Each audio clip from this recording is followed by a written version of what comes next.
Utah may soon doom some of its most majestic migratory birds. Hi, I'm Joe from Utah Rivers Council, and this is Liquid Courage, a no-bull series about water in Utah. Today, we're talking about Utah's failure to protect irreplaceable bird habitats on the Great Salt Lake.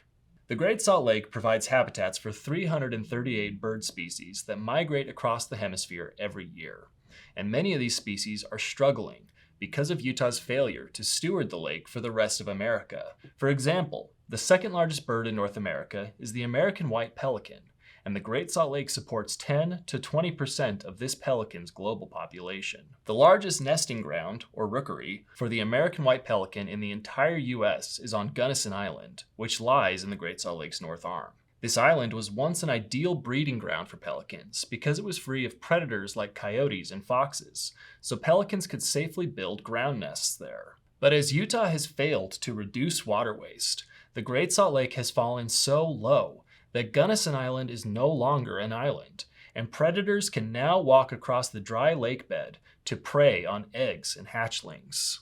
To make matters worse, the Utah Legislature may soon pass a bill allowing the state to completely dry up the North Arm and foreclose this crucial pelican rookery.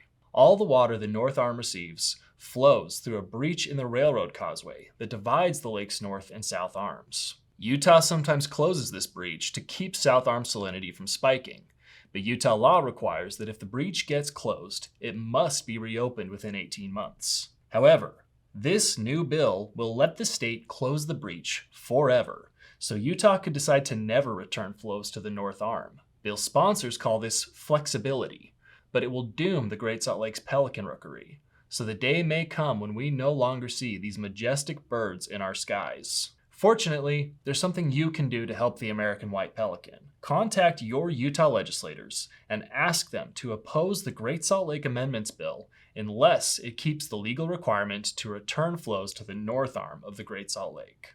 Visit greatsaltlakewaterkeeper.org to learn more. See you next time.